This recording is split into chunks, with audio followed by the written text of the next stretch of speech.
എല്ലാ പ്രേക്ഷകർക്കും ചാനൽ 13.8 ഞാനിങ്ങനെ യുക്തിവാദിയായി എന്ന പ്രോഗ്രാമിൻ്റെ മറ്റൊരു എപ്പിസോഡിലേക്ക് സ്വാഗതം. ഇന്ന് നമ്മോടൊപ്പം അതിഥിയായിട്ടുള്ളത് സുധാകരൻ ചേട്ടനാണ്. സുധാകരൻ ചേട്ടൻ ചാലക്കുടി കേരള യുക്തിവാദി സംഘത്തിൻ്റെ ചാലക്കുടി സെക്രട്ടറിയാണ്. കൂടാതെ യുക്തിരേഖയുടെ ഓർഗനൈസറും കൂടിയാണ്, തൃശ്ശൂർ ജില്ലയുടെ ഓർഗനൈസറും കൂടിയാണ്. നമുക്ക് സുധാകരൻ ചേട്ടൻ്റെ കൂടി നമുക്ക് തൻ്റെ യുക്തിവാദ ജീവിത ചരിത്രത്തെ പറ്റി ചോദിച്ചറിയാം. നമസ്കാരം ചേട്ടാ. നമസ്കാരം. നമ്മൾ ഏകദേശം ഒരു 48-50ഓളം ആൾക്കാരെ നമ്മളിതുവരെ ഇൻ്റർവ്യൂ ചെയ്തു. പല വ്യത്യസ്ത തരത്തിലുള്ള ആൾക്കാരുണ്ട്. പ്രായമുള്ള ആൾക്കാർ, പ്രായം കുറഞ്ഞ ആൾക്കാർ, വ്യത്യസ്ത മേഖലയിലുള്ള ആൾക്കാരൊക്കെ ഉണ്ട്.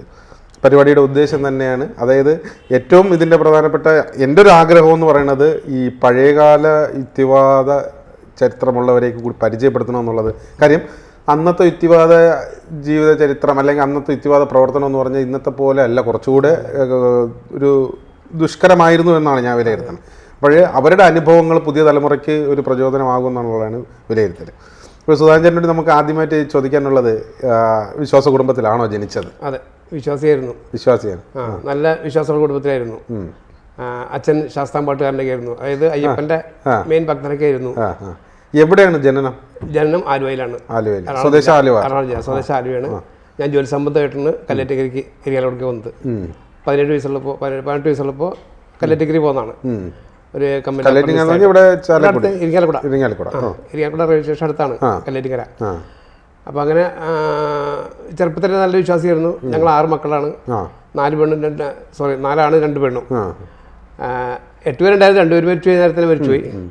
അച്ഛനും സുഖമായിട്ട് കഴിഞ്ഞുകൊണ്ടിരിക്കുകയായിരുന്നു. അച്ഛന് കൂലിപ്പണിയൊക്കെ ആയിരുന്നു. അപ്പോൾ ഈ ശാസ്താംപാട്ടിനാണ് കൂടിയായിരുന്നു ആള്. അപ്പോൾ സ്വതവേ ഞാനും വളരെ ചെറുപ്പത്തിൽ തന്നെ ഉടുക്ക് പരിശീലിപ്പിച്ചു. അച്ഛൻ്റെ കൂടെ പോകാറുണ്ട്. അച്ഛൻ്റെ ചേട്ടൻ അത് വല്യച്ഛനും വലിയ ആശാനൊക്കെ ആയിരുന്നു. അപ്പോൾ അങ്ങനെ നല്ലൊരു ഭക്തിയുള്ള ആളായിരുന്നു. പക്ഷേ അങ്ങനെ ഇരിക്കുമ്പോൾ അച്ഛന് അസുഖം വന്നു. ക്യാൻസർ എന്ന് തോന്നുന്നു. അന്നൊന്നും ക്യാൻസർ ചികിത്സകളൊന്നും ഇല്ല. എത്രാം വയസ്സിലാണ് ചേട്ടൻ? എത്രാം വയസ്സിലാണ്? എനിക്ക് ഏതാണ്ട് ഒരു 7 വയസ്സിന് അടുത്തുണ്ടാവും. ഞാൻ 3ൽ പഠിക്കാവുന്നതുകൊണ്ട്. അപ്പോൾ അങ്ങനെ പുള്ളിക്ക് അസുഖം വന്നപ്പോൾ ഇടയ്ക്കിടയ്ക്ക് പുള്ളി വളരെ സ്ട്രഗിൾ ചെയ്യാറുണ്ട്. അപ്പോൾ ഞങ്ങൾക്ക് ഭയങ്കര സ്വാഭാവികമായിട്ട് നമുക്ക് ഭയങ്കര സങ്കടമായി. ഇത് അസുഖം മാറ്റിത്തരണം എന്ന് നന്നായിട്ട് പ്രാർത്ഥിച്ചു. സാധാരണ പ്രാർത്ഥനയേക്കാൾ കൂടുതലായിട്ട് നന്നായിട്ട് മുട്ടിപ്പായി പ്രാർത്ഥിച്ചു. കുറേ വഴിപാടുകളൊക്കെ നടത്തി. എന്നിട്ടും ദൈവം അടങ്ങിയില്ല. പുള്ളി ഒരു സന്ധ്യ നേരത്ത് അച്ഛനെ കൊണ്ടുപോയി. അങ്ങനെ അപ്പോൾ അങ്ങനെ കൊണ്ടുപോയെങ്കിലും എനിക്ക് എൻ്റെ മനസ്സിൽ തോന്നിയെന്ന് വെച്ചാൽ ഇത്രയും വലിയ കാരുണ്യവാനും വലിയ ദൈവം എന്നൊക്കെ പറഞ്ഞിട്ട് എൻ്റെ അച്ഛനെ ഇതിനാണ് കൊണ്ടുപോയത്. കാരണം ഇനി പുള്ളിക്ക് വേണ്ടിയിട്ടാണല്ലോ ശാസ്ത്രപാട്ട് കുട്ടി പാടുന്നത്. അതെ പുള്ളിക്ക് വേണ്ടിയിട്ടാണ് കുട്ടി പാടുന്നതൊക്കെ. അപ്പോൾ ഞാൻ ചിന്തിച്ചതെന്ന് വെച്ചാൽ മറ്റാരങ്ങനെ ചിന്തിച്ചിട്ടുണ്ടാവും. ഞാൻ ചിന്തിച്ചത് ഇത്രയും കാരുണ്യവാനൊരു ദൈവം ഉണ്ടെന്നുണ്ടെങ്കിലേ എൻ്റെ അച്ഛനെ കൊണ്ടുപോയി യാതൊരു ആവശ്യമില്ല. കാരണം പുള്ളി നല്ല മനുഷ്യരായിരുന്നു. ഞങ്ങളൊക്കെ നന്നായിട്ട് നോക്കിയിരുന്ന ആളാണ്. എനിക്ക് ചെറിയൊരു ഓർമ്മയുള്ളെങ്കിലും നല്ല മനുഷ്യരായിരുന്നു. അപ്പം ഇനി ഈ ഇദ്ദേഹത്തിന്റെ ഭാര്യയും ഈ 6 കുട്ടികളും എങ്ങനെ ജീവിക്കും? എന്തിനാണ് പുള്ളിക്കാരൻ കൊണ്ടുപോയത്? ഇത് എത്രാമത്തെ വയസ്സിലാണ് ഈ ചോദ്യം? ഒരു 7 വയസ്സുണ്ടാവും. 8 വയസ്സുണ്ടാവും. അങ്ങനെ ചെറിയൊരു ക്രാക്ക് എനിക്ക് തോന്നി. അപ്പോൾ അന്ന് വരെ ചിന്തിക്കാൻ തുടങ്ങി, ഇത് എവിടെയാണ് ഈ സർവേശ്വരൻ, എവിടെയാണ് ഈശ്വരൻ എന്നുള്ളത് എനിക്ക് സംശയമായി. അപ്പോൾ എന്തായാലും അച്ഛൻ മരിച്ച ശേഷം എനിക്ക് പുള്ളിയുടെ വലിയ വിശ്വാസം ഇല്ലാതെയായി. അങ്ങനെ ചില കാര്യങ്ങൾ, അപ്പോൾ അമ്പലത്തിൽ പോകുന്ന കാര്യങ്ങളും ഒക്കെ പറയുമ്പോൾ ഞാൻ നേരെ ഓപ്പോസിറ്റ് എടുത്തിനും പറയാറുണ്ട്. അപ്പോൾ അമ്മയ്ക്കൊക്കെ ഭയങ്കര ദേഷ്യമായി. ദൈവത്തിന് ഉപേക്ഷിക്കാൻ പാടില്ല. അമ്മ ഭയങ്കര ഭക്തിയായിരുന്നു. അപ്പോൾ അങ്ങനെ വിചാരിക്കാൻ പാടില്ല. ഇഷ്ടംപോലെ ആൾക്കാർ മരിക്കുന്നുണ്ട്, ജനിക്കുന്നുണ്ട്, ഒക്കെ ശരിയാണ് എന്ന് വെച്ചാൽ ആരെങ്കിലും വിശ്വാസം കൈവിടുന്നുണ്ടോ എന്നൊക്കെ ചോദിച്ചു. അപ്പോൾ ഞാൻ പറഞ്ഞ് നിങ്ങൾ വിശ്വസിക്കുന്ന ദൈവം നല്ലതാണെങ്കിൽ എൻ്റെ അച്ഛനെ തന്നെ കൊണ്ടുപോയത്. ആ ദൈവം ഉണ്ടോ ഇല്ലെന്ന് അറിഞ്ഞ ശേഷം ഇനി ഞാൻ മുന്നോട്ട് പോകണം. എനിക്കിപ്പോൾ സംശയമാണ്, ഇല്ലെന്ന് ഞാൻ പറയുന്നില്ല, എനിക്ക് സംശയമാണ്. ആ സംശയം തീരുന്നവരെ ഞാൻ ഇങ്ങനെ തന്നെ ചെയ്യുള്ളൂ. എനിക്കതുകൊണ്ട് വലിയ താല്പര്യമൊന്നും ഇല്ലയെന്ന് പറഞ്ഞു. അങ്ങനെ ഇരിക്കുമ്പോഴാണ് നമ്മുടെ നാട്ടിലൊരു എന്താ പറയുക, ഒരു ഈ ചിൽപ്രകാശിൻ്റെ അമ്മ എന്ന് പറഞ്ഞിട്ട് ഒരു ദിവ്യത്തോളൊരു സ്ത്രീ വന്നു. ദിവ്യത്വം അവർ പറയുന്നു. പേരെന്താ? ചിൽപ്രകാശിനി അമ്മ അന്ന് അവർ വിളിച്ചുകൊണ്ടിരുന്നത്. അപ്പോൾ അവർ ഈ സന്യാസവേഷം കെട്ടിയിട്ട് അവിടെ ഞങ്ങൾ ചെറിയ ഗ്രാമമാണ്. ആ ഗ്രാമത്തിൽ വന്ന് കുറേ ആൾക്കാരെ കൂട്ടി ഭജന പാടാനും അങ്ങനെ ഒരു വലിയൊരു ആശ്രമമൊക്കെ ഉണ്ടാക്കി. അപ്പോൾ എൻ്റെ അമ്മയ്ക്ക് എന്താ വെച്ചാൽ അവരോട് ഭയങ്കര ഭക്തി കൂടി. അപ്പോൾ അമ്മ പുള്ളിക്കാരത്തിന് ഇത് എന്താ പറയുക, ആളോട് പറഞ്ഞ് സുധാകരനെ ശിഷ്യനാക്കണം, അവൻ തലയിരിഞ്ഞവരാണ്. അപ്പോൾ അമ്മച്ചിന്ന് വിളിക്കാം, അമ്മച്ചി ശ്രദ്ധിക്കണം, അവന് വിശ്വാസങ്ങളൊന്നുമില്ല, എന്ന് പറഞ്ഞു. കുഴപ്പമില്ല എന്ന് പറഞ്ഞു. അങ്ങനെ ഞാനായിരുന്നു അവിടെ പ്രഥമ ശിഷ്യൻ. പോയി പോയി. എത്രാമത്തെ വയസ്സിൽ? ഈ 8 വയസ്സിലാവും. അന്ന് 6 7 മറ്റു പഠിക്കുന്നതുകൊണ്ട് അവരുടെ കൂടെ പോയി. ഇത് ഉണ്ടോ ഇല്ലെന്ന് എനിക്കറിയണമല്ലോ, സംശയത്തിന്റെ പേരിലാണ് ഞാൻ നടക്കുന്നത്. അപ്പൊ ഇവര് ദൈവത്തെക്കുള്ള ആളാകുമ്പോ നമുക്ക് കാണിച്ചു തരുമല്ലോ. അങ്ങനെ അവർ കുറെ കാലം ഒരു 1-2 വർഷം അവരുടെ കൂടെ നടന്നിരുന്നു. അപ്പോൾ ആൾക്കാർക്ക് എന്നെ കാണുമ്പോൾ ഒരു പ്രത്യേകത എന്താണെന്ന് വെച്ചാൽ ഞാൻ അവരുടെ ശിഷ്യനാണല്ലോ. അപ്പോൾ കൊണ്ട് ആൾക്കാർക്ക് ബഹുമാനം എന്നോട് തോന്നിയിരുന്നു. എൻ്റെ ഡ്യൂട്ടി എന്താ വെച്ചാൽ വൈകുന്നേരം എല്ലാവരും വരും, ഭജന പാടും, വലിയ ഭക്തികളുള്ള ഭജന പാടും. അത് കഴിഞ്ഞ് എല്ലാവരും പിരിഞ്ഞ് വീട്ടിൽ പോകും. പിറ്റേ ദിവസം രാവിലെ 5-5 ആകുമ്പോൾ ഞാൻ വരും. വരുമ്പോൾ ഈ പുള്ളിക്കാരത്തി ഒരു മുറിക്കകത്ത് ഡോറൊക്കെ അടച്ച് ധ്യാനത്തിലേക്കായിരിക്കും. ഒരു 6 മണി കഴിഞ്ഞിട്ടും ഈ ഡോർ തുറന്നില്ലെങ്കിൽ നമ്മൾ മുട്ടി തുറക്കണം. അങ്ങനെയാണ്. അപ്പം ഞാൻ സാറിന് ചില ദിവസം അങ്ങനെ ചെയ്യാറുണ്ട്. 6 മണിക്ക് മുമ്പ് പുള്ളിക്കാരത്തി പോരും, അല്ലാത്തപ്പോൾ ഞാൻ മുട്ടി തുറക്കും. പാളിങ് നിൽക്കുന്നുണ്ടാവും. അങ്ങനെ പൂക്കളൊക്കെ പറിച്ചു കൊടുക്കണം, പൂജകളൊക്കെ ഉണ്ടാവും, ഒക്കെ ചെയ്ത് കൊടുക്കും. അതിന് കുറച്ച് ഇപ്പോൾ ഒരു ആൾദൈവം വന്നിരുന്നു അവിടെ. വേറൊരാൾ കഞ്ചാവ് കടിച്ച് പുള്ളി വന്നു. അങ്ങനെ ഭജനയും മറ്റേ കാര്യങ്ങളൊക്കെ ഭയങ്കര. ആൾദൈവത്തിന്റെ പേര്? ആളത്തിന്റെ പേര് എനിക്ക് നല്ല ഓർമ്മയില്ല. പുള്ളി കുറച്ചാളുണ്ടായിരുന്നു അവിടെ. ഫേമസ് അല്ല. ആൾക്ക് എപ്പോഴും ഈ കഞ്ചാവടിയാണ്, അങ്ങനത്തെ ആളായിരുന്നു. ഒരു കൊല്ലത്താരം മറ്റാണ്. ഈ സ്ത്രീയുടെ മകൻ നമ്മുടെ നാട്ടില് ഒരു വീട് നിൽക്കുന്ന ആളുണ്ടായിരുന്നു. പേരൊന്നും പറയാൻ പാടില്ല. അപ്പോൾ അദ്ദേഹത്തിന്റെ ആ പുള്ളിയുടെ കണക്ഷനിലാണ് ഈ തള്ള ഇവിടെ വന്നത്. അങ്ങനെ ഒരു ദിവസം ഞങ്ങളോട് പറഞ്ഞു. അപ്പോൾ ഞങ്ങൾ കുറച്ച് ഞാൻ കൂടാതെ വേറെ കുറച്ച് വലിയ ആൾക്കാരൊക്കെ ഉണ്ട്, സ്ത്രീകളും വലിയ വലിയ ആൾക്കാരൊക്കെ ഉണ്ട്. അപ്പോൾ അവരൊക്കെ യോഗം വിളിച്ചിട്ട് ഈ പുള്ളിക്കാരത്തി പറഞ്ഞു, നമുക്ക് ചെറിയൊരു അമ്പലം പണിയണം ഇവിടെ, പിള്ളേർക്ക് പഠിക്കാൻ വേണ്ടി ചെറിയ പള്ളിക്കൂടം ഇതൊക്കെ പഠിക്കണം. അപ്പോൾ അത് സാമ്പത്തിക ഒരു പ്രശ്നമാണ്. അപ്പോൾ നിങ്ങൾ കുറച്ച് സാമ്പത്തികമായിട്ട് പോയിട്ട് ഉണ്ടാക്കേണ്ടി വരും. ആരോട് പറയണേ? ഞങ്ങൾ കുറച്ച് ആൾക്കാരുണ്ട്, ഞാൻ കൂടാതെ കുറെ ഭക്തന്മാര് ശിങ്കടികളുണ്ട് അവരുടെ. അപ്പോൾ അവരോടാണ് മെയിനായിട്ടുള്ള ആൾക്കാരുടെ. നമുക്ക് സാമ്പത്തികം ഇല്ലാത്ത ഒരു കുഴപ്പമുള്ളൂ. അപ്പോൾ അതുകൊണ്ട് നമുക്ക് ചെറിയൊരു പള്ളിക്കൂടം പണിയാൻ, അതോടൊപ്പം തന്നെ ഒരു ക്ഷേത്രം വേണം. അപ്പം സമുദ്രം എല്ലാവർക്കും സമ്മതമല്ലേന്ന് വെച്ചു. അതിന് സമ്മതമൊന്നും പറഞ്ഞൊന്നുമില്ല. അപ്പം അങ്ങനെ നമുക്ക് കുറച്ച് പിരിവുണ്ടാക്കി കുറച്ച് പൈസയൊക്കെ ഉണ്ടാക്കണം എന്ന് പറഞ്ഞു. അങ്ങനെ ഞാൻ ചുരുക്കി പറയാണ്, പൈസയൊക്കെ ഉണ്ടാക്കി, നല്ല പൈസയൊക്കെ ഉണ്ടാക്കി. അങ്ങനെ പിരിവ് പുറത്ത് നടത്തി. പുറത്തെടുത്തി. ഞങ്ങളുടെ വില്ലേജ് കൂടാണ്ട് വേറെ സ്ഥലത്തൊക്കെ പോയിട്ട് പുഴയ്ക്ക് അക്കരെ പോയിട്ടൊക്കെ പിരിച്ചു. നല്ലൊരു എമൗണ്ട് കിട്ടി. അപ്പോൾ ആൾക്കാരുടെ കാര്യങ്ങൾ പറയുമ്പോൾ അവർക്ക് മനസ്സിലായി. അപ്പം തന്നെ ഒരു പൈസ തരും ചെയ്യും. കാരണം അന്നൊന്നും ഈ വിശ്വാസികൾ ഏറ്റവും കൂടുതലുള്ളത്. അങ്ങനെ ഈ പൈസ കൊണ്ടത് വൈകുന്നേരം ഭജന പാടുന്നതിന് മുമ്പ് തന്നെ പൈസ. ഏത് കാലഘട്ടമാണ്? കാലഘട്ടം എന്ന് പറഞ്ഞാൽ ഏതാണ്ട് ഒരു 60, എനിക്ക് ഇപ്പോൾ 67 വയസ്സായി. ഏതാണ്ട് ഒരു 10 വർഷം മുമ്പാണ്. 60 വർഷം മുമ്പാണ്. 60 വർഷം മുമ്പാണ്. അപ്പോൾ ആ കാലഘട്ടത്തിലാണ് നടക്കുന്നത്. ഒരു 60-70 കാലഘട്ടം. അതെ അതെ, ആ കാലഘട്ടത്തിലാണ്. 71 ഞാൻ SLC കഴിഞ്ഞത്. അപ്പോൾ എന്തായാലും ആ പണമൊക്കെ സ്വരൂപിച്ച് കൊണ്ടുകൊടുത്ത് കണക്കൊക്കെ പറഞ്ഞാൽ ഭജനയൊക്കെ പാടി എല്ലാവരും വീട്ടിൽ പോയി. പിറ്റേ ദിവസം ഞാൻ രാവിലെ ഇതുപോലെ തന്നെ വന്നു. അപ്പം റൂം തുറന്നിട്ടില്ല, തട്ടി തുറന്നപ്പോൾ ആളില്ല. മുങ്ങി ആളൊന്ന് പോയി. ദൈവം സന്യാസിപ്പിക്കുന്നുണ്ട്. അപ്പോൾ ആളടുത്ത് മുങ്ങി. അപ്പൊ എനിക്കൊന്നുകൂടെ മോക്ഷം കിട്ടിയെന്ന്. അപ്പൊ എനിക്കൊന്നുകൂടി വാശി. അപ്പൊ ദൈവം ഇല്ലെന്നുള്ളത് ഒരു 3/4 ഭാഗത്തോളം പിടികിട്ടി. ദൈവം ഉണ്ടെങ്കിൽ അവരങ്ങനെ പറ്റിച്ചു പോവില്ലല്ലോ. അത് വലിയ ദൈവമായിട്ട് ജീവിച്ച ആളാണ്. പക്ഷെ എന്നാലും എനിക്ക് സംശയം. കാരണം അവര് ഇനി എന്താ സംഭവം ഉണ്ട്. അപ്പൊ ഒരു മോനോട് അടുത്ത് താമസിക്കുന്നുണ്ട്. അപ്പൊ അദ്ദേഹത്തോട് ഞാൻ പറഞ്ഞു, ഇങ്ങനെ അമ്മച്ചിനെ കാണുന്നില്ല എന്ന്.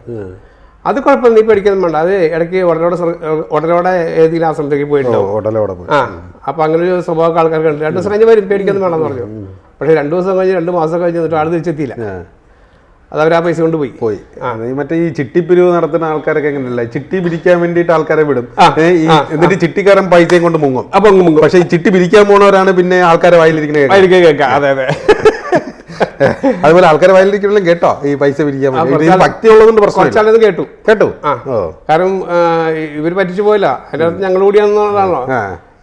പിന്നെ എന്താ വെച്ചാല്, ഞാൻ അത്ര വലിയ പ്രായമൊന്നുമില്ലാത്തൊരു പേരില്ലേ ആൾക്കാർക്ക് അറിയാം വലിയ പ്രശ്നം. പിന്നെ നമുക്ക് തടി തപ്പാൻ പറ്റുന്ന ഒറ്റ കാര്യമേ ഉള്ളൂ, അമ്മച്ചി അങ്ങനെയൊന്നും പറയരുത്, കോപം കിട്ടും എന്ന് പറഞ്ഞുകൊണ്ടെങ്കിൽ നമുക്ക് അടി കിട്ടാതെ രക്ഷപ്പെടാൻ പറ്റും. പക്ഷേ എനിക്ക് ഏറ്റവും ദേഷ്യമുണ്ട്. അവരെ എന്ത് തടി പറഞ്ഞാൽ എനിക്ക് വിഷമില്ല. അല്ല, നമ്മുടെ തടി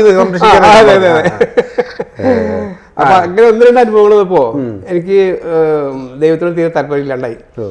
അപ്പൊ അങ്ങനെ ഉണ്ടെന്നുണ്ടെങ്കിൽ ഇവരിങ്ങനെ ചെയ്യാൻ പാടില്ല. അങ്ങനെ ഹൈസ്കൂളിൽ പഠിക്കുമ്പോൾ നമ്മുടെ ജനയുഗം പിന്നെ കേരളശബ്ദങ്ങളുടെ മാസികകളായിരുന്നു. അതിൽ നല്ല യുക്തിവാദ ആശയങ്ങളൊക്കെ ഒരാളുണ്ടായിരുന്നു. അതൊക്കെ സ്ഥിരം വായിക്കും. അങ്ങനെ വായിച്ചു കഴിഞ്ഞിട്ടാണ് എൻ്റെ ജീവിതം മുന്നോട്ട് പോയത്. അപ്പൊ ഈ സമയത്ത് പഠിത്തം പോകുന്നില്ലേ? പഠിത്തം പോകുന്നുണ്ട്. 10ാം ക്ലാസ് വരെ പഠിച്ചോളൂ. 10ാം ക്ലാസ്. പിന്നെ വീട്ടിൽ ദാരിദ്ര്യവും കാര്യങ്ങളൊക്കെ ഉള്ളതിൻ്റെ പേരിൽ മുന്നോട്ട് പോകാൻ പറ്റിയില്ല. അങ്ങനെ SLC കഴിഞ്ഞു.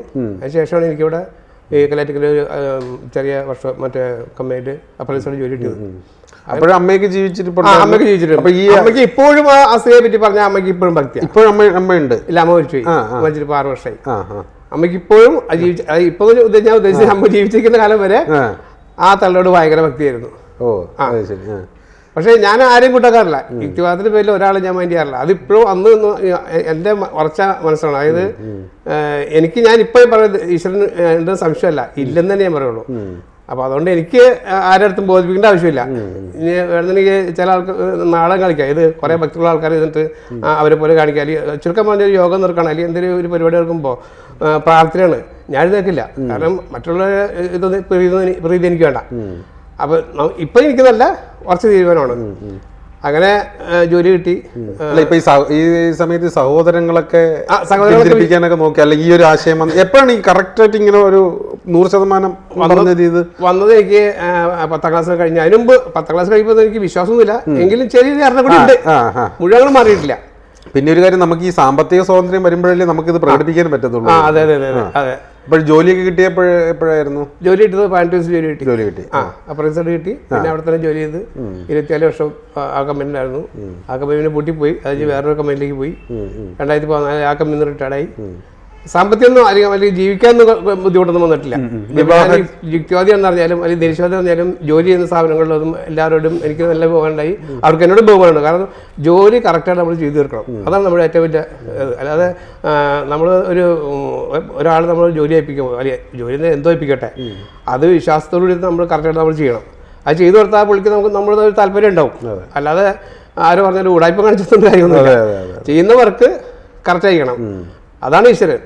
അപ്പോൾ മറ്റുള്ളവരെ നമുക്ക് ഉപകാരം ചെയ്യാൻ പറ്റും, ഉപദ്രവിക്കാതിരിക്കാം. അപ്പോൾ എന്തായാലും ഈ 18 വയസ്സിലാണ് എനിക്ക് ജോലി കിട്ടിയത്. അതിനുശേഷം പറഞ്ഞ പോലെ അവിടെ സ്ഥലം വാങ്ങി, കല്ലേറ്റത്തിൽ തന്നെ സ്ഥലം വാങ്ങി. വീട് വെച്ച് കിണർ പണിതേനും ഒന്നിനും സ്ഥാനങ്ങളൊന്നുമില്ല. അപ്പോൾ വീട് പണിയാൻ നേരത്തെ എൻ്റെ മോള് പറഞ്ഞു എനിക്കൊരു കല്ലിടണമെന്ന് പറഞ്ഞു കേട്ടു. അപ്പോൾ ഞങ്ങൾ വാടക വീട്ടിൽ ആവശ്യമുണ്ട്. അതിന് മുമ്പ് വിവാഹ ജീവിതം സോറി അത് പറഞ്ഞില്ല. ഞാൻ കൊല്ലം വരെ ഒരു കുട്ടി എന്നെ പോയത് എൻ്റെ ചേട്ടൻ പറഞ്ഞിട്ട്, ചേട്ടൻ്റെ കൂട്ടുകാരൻ്റെ ബന്ധുള്ള കുട്ടിയാണ്. കൊല്ലം വരെ പോയി, അത് ശരിയായില്ല. അങ്ങനെ തൊട്ടടുത്ത് തന്നെ 4 പെൺകുട്ടികളുള്ള ഒരു വീടുണ്ടായിരുന്നു. അവിടെയാണ് ഏറ്റവും മൂത്തത് ഞാൻ നേരിട്ടെന്ന് പറഞ്ഞു. അപ്പോൾ അതുകൊണ്ട് എനിക്ക് ജാതകത്തിലോ അതിൽ മറ്റോ എനിക്ക് വിശ്വാസമൊന്നുമില്ല. കുട്ടി എനിക്ക് ഇഷ്ടമാണ്. അപ്പോൾ അതുകൊണ്ട് താല്പര്യം നിങ്ങൾക്ക് വിശ്വാസിയായിരുന്നു. ഒരു വിശ്വാസിയാണ്. അവർക്കൊന്നും യുക്തിവാദം ഒന്നും അറിയില്ല. ഏത് വർഷമാണിത്? 81 ഏപ്രിൽ 26 എൻ്റെ കല്യാണം. അവിടെ ചെന്ന് പറഞ്ഞു. ആദ്യം കൂട്ടുകാരൻ പറഞ്ഞു വിട്ടു. കൂട്ടുകാരൻ ചെന്ന് പറഞ്ഞു വിട്ടു. അതിനുശേഷം ഞാൻ നേരിട്ട് ചെന്ന് അവരുടെ അച്ഛനോട് കാര്യം പറഞ്ഞു. എനിക്ക് പക്ഷേ താല്പര്യമുണ്ട്, പറ്റുകൊണ്ട് കഴിച്ചു തരാം. എനിക്ക് വേറെ ഒരു ഡിമാൻഡും ഇല്ല. ഞാൻ ഈ ജാതക മുഹൂർത്തം ഞാൻ വിശ്വസിക്കാത്ത ആളാണ്. നിങ്ങൾക്ക് വിശ്വാസമെങ്കിൽ നിങ്ങൾ ആയിക്കോ, കുഴപ്പമില്ല. കാരണം നമ്മൾ അവിടെ കടമെടുത്ത് പഠിച്ചിട്ട് കാര്യമില്ല. കാരണം അവർ വിശ്വാസികളാണ്. അങ്ങനെ അവർ എന്തായാലും ഒരു 3 മാസം വരെ വെയിറ്റ് ചെയ്ത്, 3-6 മാസം ഒന്നും ഉണ്ട് വെയിറ്റ് ചെയ്ത്. കാരണം സാമ്പത്തികം കുറച്ച് മോശമായിരുന്നു. അപ്പോൾ അത് കഴിഞ്ഞ് എന്തായാലും കഴിച്ചു തന്നു. അങ്ങനെ ഇവർ മുഹൂർത്തമൊക്കെ നോക്കിയപ്പോൾ ഏതാണ്ട് തിങ്കളാഴ്ച മറ്റൊക്കെ ആയിരുന്നു. അപ്പോൾ ഞാൻ പറഞ്ഞു ജാതക്കാരൊരു ഇത്തിരി പൈസ കൊടുത്തു കഴിഞ്ഞാൽ ഞായറാഴ്ച ആക്കി തരും, ഒരു കുഴപ്പമൊന്നുമില്ല എന്ന് പറഞ്ഞു. അങ്ങനെ ഞാൻ അച്ഛനോട് പറഞ്ഞു. അപ്പൊ അത് കാരണം അവനെ കുഴപ്പമില്ല, നമുക്ക് ശരിയാക്കാന്ന് പറഞ്ഞു. അങ്ങനെ ഞായറാഴ്ച തന്നെ വേണം. എന്താ കാരണം വെച്ചാൽ എൻ്റെ കൂട്ടുകാരന്മാർക്ക് പങ്കെടുക്കണമെങ്കിൽ ഞായറാഴ്ച പറ്റുള്ളൂ. കല്ലേറ്റിക്കലിൽ ആലോചിക്കുക വരണം. അപ്പൊ ഞായറാഴ്ച മാത്രമേ ഒഴിവുണ്ടാവുള്ളൂ. അപ്പൊ അതുകൊണ്ട് ഞായറാഴ്ച ആക്കേണ്ടി വരും. അല്ലെന്നുണ്ടെങ്കിൽ നമുക്കൊരു കാര്യം ചെയ്യാം, നിങ്ങൾക്ക് കാര്യം ആലോചിച്ച് കഴിക്കണ്ട, നമ്മൾ വീണ്ടും പഴയ ആൾക്കാർ തന്നെയാണ്, ഒരു പ്രശ്നങ്ങളും ഇല്ല. ഇങ്ങനെ ഉണ്ടായിരുന്നില്ല. ഞാനല്ല അങ്ങോട്ട് പറയുന്നത്. ഞാനങ്ങോട്ട് പറഞ്ഞ ആ വാക്ക് പാലിക്കാൻ വേണ്ടിയിട്ടാണ് ഞാൻ ഇത്ര നാൾ വെയിറ്റ് ചെയ്തത്. കാരണം 5-6 മാസത്തോളമായി. അപ്പോൾ അതുകൊണ്ട് ഈ വരുന്ന ഏപ്രിൽ 26 ഞായറാഴ്ച നടന്നില്ലെങ്കിൽ നമുക്കിത് വിളിച്ച് അവസാനിപ്പിക്കാം. ഒരു പ്രശ്നമില്ല, ഒരു പണക്കൂല ഒന്നുമില്ല. എന്തായാലും അവർ സമ്മതിച്ചു. അങ്ങനെ വീട്ടിൽ വെച്ച് ചെറുതായിട്ട്. അപ്പോൾ മറ്റുള്ള പൂജാരിമാരോ അങ്ങൊന്നും വിളിക്കേണ്ട ആവശ്യമില്ല. പക്ഷെ അവരുടെ വിശ്വാസത്തിലുണ്ട്. എൻ്റെ ഒരു വല്യച്ഛൻ്റെ മകൻ ഒരു ചെറിയ പൂജാരിയാണ്. പുള്ളിക്കാരനെ വിളിച്ച് അവർക്കൊരാശ്വാസം. ഞങ്ങൾക്ക് പ്രശ്നമൊന്നും ഉണ്ടായിരുന്നില്ല. എൻ്റെ അമ്മയും സഹോദരൊക്കെ വിശ്വാസികളാണ്. പക്ഷെ എൻ്റെ അതൊന്നും കാണിച്ചില്ല. കാണിച്ച കാര്യമില്ലെന്നറിയാം. ഞാൻ പറഞ്ഞതെന്ന് വെച്ചാൽ എൻ്റെ വിശ്വാസം ഞാനാണ് കൊണ്ടുനടക്കുന്നത്. അപ്പോൾ ഇനി വരുന്ന കുട്ടി എൻ്റെ കൂടെ ജീവിക്കാനുള്ളതാണ്. അപ്പോൾ നിങ്ങൾക്കത് നിങ്ങൾ വിശ്വസിച്ചോ. നിങ്ങളുടെ ഒരു കാര്യത്തിൽ ഞാൻ ഇടപെടില്ല. നിങ്ങൾ കാരണമായ നിലയ്ക്ക് അമ്മയും ചേട്ടനെ കൊടുത്ത് ഈ വിവാഹം കഴിച്ചാലുള്ള കാര്യം ചെയ്തു തരാം, അത്രേ ഉള്ളൂ. നിങ്ങളൊരിക്കലും ഞാൻ ബുദ്ധിമുട്ടിക്കില്ല എന്ന് പറഞ്ഞു. അങ്ങനെ അവർ സമ്മതിച്ചു. കല്യാണം നടന്നു. ഫസ്റ്റ് നൈറ്റ് പുള്ളിക്കാരത്തി എന്ന് പറഞ്ഞാൽ നമുക്ക് ചോറ്റാനിക്കര അമ്പലത്തിൽ പോയിട്ട് പറഞ്ഞിരിക്കാനുണ്ട്. അപ്പോൾ അതുകൊണ്ട് അത് മസ്റ്റാണ്, അമ്മ നേർന്നേക്കാണെന്ന് പറഞ്ഞു. ഓക്കെ, ഞാൻ പിന്നെ നോക്കിയപ്പോൾ ഒരു പെൺകുട്ടിയോട് നമ്മൾ പെട്ടെന്ന് അങ്ങനെ ഒബ്ജക്റ്റ് ചെയ്ത് ശരിയല്ലോ. ശരി, ഞാൻ വരാം. പക്ഷേ പറയൊക്കെ നിറച്ച് നിങ്ങൾ വന്നാൽ മതി, ഞാൻ കൂടെ വരാം, ഞാൻ സഹകരിക്കില്ല. അപ്പോൾ അത് ഞാൻ നേരത്തെ പറഞ്ഞിട്ടുണ്ടാണ്, വീട്ടുകാരോട് പറഞ്ഞിട്ടുണ്ട്. ഞാൻ നിരീശ്വരവാദിയാണ് എന്നല്ല ഞാൻ പറഞ്ഞിട്ടുണ്ട്. ഒക്കെ പറഞ്ഞിട്ടുണ്ട്. അപ്പോൾ പുള്ളിയാർത്തി ഞാൻ പറഞ്ഞു ശരി, ഞാൻ പോവാം. കാരണം അതിന് നിരുത്സാഹപ്പെടുത്തി ശരിയല്ലല്ലോ. അങ്ങനെ ആട് കൂടെ പോയി. ഞാനിങ്ങോട്ട് മാറി നിന്ന് ആട് പറയൊക്കെ നിറച്ച് വീട്ടിൽ വന്നു. അങ്ങനെ കല്ലാറ്റിക്കര കൊണ്ടുവന്നു. ആരും ഒരു മാസമായപ്പോഴും കല്ലാറ്റിക്കര കൊണ്ടുവന്നു. ഞാൻ താമസിക്കുന്ന സ്ഥലത്തേക്ക് കൊണ്ടുവന്നു. അവിടെ നിന്ന് പുള്ളിക്കാരത്തി അവിടെ അടുത്തൊരു ശിവന്റെ അമ്പലം ഉണ്ടായിരുന്നു, ആ അമ്പലത്തിൽ പോകുമായിരുന്നു. അപ്പൊ ഇടയ്ക്ക് ഞാൻ ചോദിക്കും, എന്തിനാ അമ്പലത്തിൽ പോണേ? എന്തിനും കാര്യം എൻ്റെ അടുത്ത് പറയും. ആ ദൈവം സഹായിക്കുന്നതിന് മുമ്പ് ഞാൻ സഹായിച്ചു അല്ല, ഒരു മനസ്സമാധാനമാണ്. അപ്പൊ ഇവിടെ സമാധാന കുറവുണ്ടായിട്ടാണ് പോണേ. അതുകൊണ്ടല്ല എന്ന് പറഞ്ഞു. എന്തായാലും പുള്ളിക്കാരത്തി സ്ഥിരം പോവും. അങ്ങനെ ഒരു ദിവസം പോയി വന്നപ്പോൾ ആളിങ്ങനെ ഞാനിവിടെ ഇരിക്കുന്നുണ്ട്, ആള് മുഖം തിരിഞ്ഞു പോവാ. അപ്പൊ എന്ത് പറ്റി? അപ്പൊ അമ്പലത്തിൽ പോണി ഈ പാടത്തേക്കടെ പോകുന്നത്. ഇപ്പൊ നല്ല റോഡായി അവിടെ. അന്ന് ചെളിയും വരമ്പൊക്കെയാണ്. ആളാ ചെളിയിൽ വീണു. എന്തായാലും അതൊന്നും നിമിത്തായി. അപ്പൊ ഞാൻ പറഞ്ഞു വല്ല ആവശ്യമുണ്ട് അവിടെ വീട്ടാവശ്യം ഉണ്ടായിരുന്ന. ഇപ്പൊ ഞാൻ കാണാണ്ടിരിക്കാൻ വേണ്ടിയിട്ടാണ് ഇങ്ങനെ പോകുന്നത്. പക്ഷെ നാട്ടുകാർ മുഴുവൻ കണ്ടില്ലേ മൂട്. എന്തായാലും അന്ന് ആള് മാറി ചിന്തിക്കാൻ തുടങ്ങി. വീഴ്ച ചിന്തിക്കാൻ തുടങ്ങി. അങ്ങനെ ഇപ്പോ എന്ത് പറഞ്ഞാലും അത് അക്സെപ്റ്റഡ് ആണ്. ഞാൻ എന്നെ പോലെ തന്നെ നല്ലൊരു യുക്തിവാദിയാണ് ആള്. ഒരു രോഗവിശ്വാസങ്ങളോ കാര്യങ്ങളൊന്നുമില്ല. അവരുടെ അമ്പലത്തില് വീട്ടമ്പലത്തിൽ എന്തൊക്കെയോ ഈ സർപ്പത്തിന്റെ പരിപാടി എന്തൊക്കെയുണ്ട് അതൊക്കെ നടത്തിയാൽ ഞങ്ങളത് വിളിക്കാറില്ല. സുധാരണ വിഷയം വിളിക്കണ്ട എന്ന് പറയും. കാരണം ഞങ്ങൾക്ക് അത് വിശ്വാസമില്ല, ഞങ്ങൾ പോയിട്ട് കാര്യമില്ല. അതൊക്കെ അറിയാണ്ട് അവർ ചെയ്യുള്ളൂ. പക്ഷെ എങ്കിലും ഇവർ 4 പെൺകുട്ടികളാണെങ്കിലും ആ വീട്ടിൽ ഏറ്റവും കൂടുതൽ സ്ഥാനമുള്ളത് എനിക്കാണ്. എന്താ വെച്ചാൽ ഞാൻ എന്നോട് ഇത്രയും റെസ്പെക്റ്റ് കൊണ്ട് സ്നേഹമുണ്ട് അവർക്ക്. നമ്മളെല്ലാ കാര്യവും ഭംഗിയായിട്ട് ചെയ്ത് കൊടുക്കുകയും ചെയ്യും. മറ്റുള്ള ഒരു കാര്യം നന്നായിട്ട് നമ്മളെല്ലാ കാര്യം നമ്മൾ മനുഷ്യത്തോടെ അവൾ ചെയ്തു കൊടുക്കുന്നുണ്ട്. അതിപ്പോഴും അങ്ങനെ ഒരു കണ്ടീഷനിലാണ്. അങ്ങനെ 2 മക്കളുടെ കല്യാണം സ്പെഷ്യൽ മാജിക് ഡാൻസ് ആണ്. അത് ഒരു വക ആചാരം ഉണ്ടായിരുന്നില്ല, താലികെട്ടൂരുണ്ടായിരുന്നില്ല. മോന്റെയും മോളുടെയും മക്കളെല്ലാം ഈ സെക്കുലർ ആയിട്ടാണ് ജീവിച്ചത്. ഇനിയിപ്പോൾ അവർ നമുക്ക് നോക്കേണ്ട ആവശ്യമില്ല. കാരണം ഇനി അവർ വിവാഹം കഴിഞ്ഞു, അവർക്ക് അവരുടെ കാര്യം. വിവാഹം കഴിയുന്നവരെ എല്ലാ കാര്യങ്ങളും നമ്മൾ വളരെ കറക്റ്റായിട്ട് ചെയ്തിട്ടുണ്ട്, അവരനുസരിച്ചിട്ടുണ്ട്. നമ്മൾ ആ ജീവിത രീതിയിൽ മുന്നോട്ട് പോകുള്ളൂ. അപ്പോൾ അതിനൊരു വിട്ടുവീഴ്ച ഉണ്ടാവില്ല. അപ്പോൾ നമ്മൾ പറഞ്ഞു വന്നതിന്റെ പിറകിലോട്ട് പോവാം. അപ്പൊ വീട് വയ്ക്കുമ്പോൾ സ്ഥാനം കാണുമ്പോൾ മകൾ എന്തോ പറഞ്ഞു എന്ന് പറഞ്ഞു. അപ്പോഴാണ് നമ്മൾ അതെ മകള് പറഞ്ഞത്. അപ്പൊ ഞങ്ങൾ വാടക വീട്ടിൽ വെച്ചോണ്ടിരുന്നത്. അച്ഛൻ എനിക്കൊരു കല്ലിടണമെന്ന് പറഞ്ഞു. ആ മോള് പോയി കല്ലിട്ടോ, കുഴപ്പമില്ല. അപ്പൊ ആള് കോളേജിൽ പോകണം, അതിന് മുമ്പാണ് കല്ലിടേണ്ടത്. അങ്ങനെ ആള് ചെന്ന് ചെന്നപ്പോഴേക്കും അവർ പണിക്കാർ കല്ലിട്ട് പണിത് തുടങ്ങി. അപ്പോൾ അങ്ങനെ ആ ഒരു സംഗതി പുള്ളിക്കാരി നടത്തുന്നില്ല. പക്ഷെ അവൾക്ക് പ്രശ്നമൊന്നുമില്ല, അവള് വിശ്വാസിയൊന്നുമല്ല. എന്നാലും ഒരു താല്പര്യം. ആദ്യമായിട്ട് ഒരു വീട് ആദ്യമായിട്ടല്ല, അതിനുമ്പ് ഒരു വീട് വെച്ചിരുന്നു. ആ വീട് പൊളിച്ചിട്ടാണ് പിന്നീട് വേറെ വീട് വെച്ചേ. അത് സാധിച്ചില്ല. അങ്ങനെ ഈ പറഞ്ഞ പോലെ കട്ടള വെപ്പിനോ അല്ല ഈ വിശ്വാസികളുടെ ഈ കട്ടള വെപ്പ് അല്ലെങ്കിൽ മെയിൻ പാർക്കിലൊക്കെ വരെ ചടങ്ങുകളൊക്കെ ഉണ്ടാവും. അതൊന്നും ഉണ്ടായിരുന്നില്ല. പിന്നെ ഈ പറഞ്ഞ പോലെ തന്നെ ഈ കിണർ പണിതും സ്ഥാനമൊന്നുമില്ല. ഞാൻ ഒരു സ്ഥലത്ത് പണിതോളാൻ പറഞ്ഞു. ഇഷ്ടംപോലെ വെള്ളം ഇപ്പോഴും ഒരു കുഴപ്പമൊന്നുമില്ല.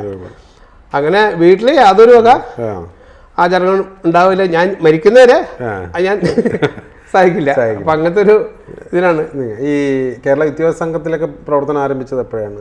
82 കാലഘട്ടത്തിലാണെന്ന് തോന്നുന്നുണ്ട്. ഞാൻ കൊടുങ്ങല്ലൂർ വെച്ചിട്ട് ഒരു KYCന്റെ ഒരു കുടുംബസംഘവും മറ്റും ഉണ്ടായിരുന്നു. ഞാൻ പേപ്പറിൽ കണ്ടിട്ട് ഇങ്ങനെ പോയതാ. അന്ന് ഞാൻ സംഘത്തിനൊന്നും ഇതില്ല, യുക്തിവാദിയാണെങ്കിലും ഈ സംഘടന ഉണ്ടെന്ന് അറിഞ്ഞത് അപ്പോഴാണ്. അങ്ങനെ കൊടുങ്ങല്ലൂർ ചെന്നു. നമ്മൾ ഇപ്പോഴത്തെ ജനറൽ സെക്രട്ടറി ശക്തിയാരുണ്ടായിരുന്നു. അങ്ങനെ കുറച്ച് ആൾക്കാരുണ്ട്, പോയി പരിചയപ്പെട്ടു. എനിക്ക് മെമ്പർഷിപ്പ് വേണമെന്ന് പറഞ്ഞു. കഴിഞ്ഞ ആഴ്ച സുമേഷ് വന്ന പോലെ ഞാനും ചെന്ന് പറഞ്ഞു എനിക്ക് മെമ്പർഷിപ്പ് വേണം. 82, 83 കാലഘട്ടത്തിലാണ് ഞാൻ സംഘത്തിൽ മെമ്പറായത്. അതിനുശേഷം എന്നെ സംബന്ധിച്ച് ഞാൻ ആത്മാർത്ഥമായിട്ട് ഇപ്പോഴും നല്ല പ്രവർത്തനം തന്നെയാണ്. അതിൽ വെള്ളം ചേർക്കുന്ന പരിപാടി ഉണ്ടാവില്ല, വീട്ടിലുണ്ടാവില്ല, ജീവിതത്തിലുണ്ടാവില്ല. പുസ്തകങ്ങൾ ഏതൊക്കെ എന്തെങ്കിലും വായിച്ചിട്ടുണ്ടോ? ഇടമറുക് അങ്ങനെയുള്ള കൊടുങ്കാറ്റ് ഉയർത്തിയ കാലം, കൊടുങ്കാറ്റ് ഉയർത്തിയ ഈ ഇടമറുകിനെ കോവൂരിനെയൊക്കെ നേരിൽ കണ്ടിട്ടുണ്ടോ? ഇവർ രണ്ടുപേരും കണ്ടിട്ടില്ല. ഇല്ല ഇല്ല, രണ്ടുപേരും കണ്ടിട്ടില്ല. പ്രേമാനന്ദ് കണ്ടിട്ടുണ്ട്. പ്രേമാനന്ദ് വെച്ച് ഞങ്ങൾ ഫോട്ടോ എടുത്തു. തിരുവനന്തപുരത്ത് വെച്ചിട്ട് ഞങ്ങൾ സംസാരിച്ചിട്ടുണ്ട്. പ്രേമാനന്ദ് അന്ന് ഞാൻ ചേരുന്ന സമയത്ത് 82, 83 ആ സമയത്ത് പ്രേമാനന്ദ് കൊടുങ്ങല്ലൂർ വന്നിട്ടുണ്ടായിരുന്നു. ഒരു നല്ല ഒരു മനുഷ്യനാണ്, മരിച്ചുപോയില്ല. ഈ പഴയകാല യുക്തിവാദ പ്രവർത്തനം ഇപ്പോഴത്തെ യുക്തിവാദ പ്രവർത്തനം എങ്ങനെ? പഴയകാലത്തെ യുക്തിവാദം വളരെ ഈസി ആയിരുന്നു പറയാ. ഈസി ആയിരുന്നു. കാരണം അന്നൊക്കെ ഒരു ചെറിയ മീറ്റിംഗ് വിളിച്ച ഒരു പഴയകാലത്ത് ഓല തിയേറ്ററൊക്കെ ഉണ്ടാവുമല്ലോ, അങ്ങനത്തെ തിയേറ്റർ വേണം. വലിയ ഹാളൊക്കെ വേണ്ടി വരും. ഇപ്പൊ ചെറിയ മുറി അടിക്കുന്ന ആൾക്കാരേ ഉള്ളൂ. അന്ന് നമ്മള് എന്ന് വെച്ചാൽ അത്രയധികം ആൾക്കാരുണ്ടായിരുന്നു.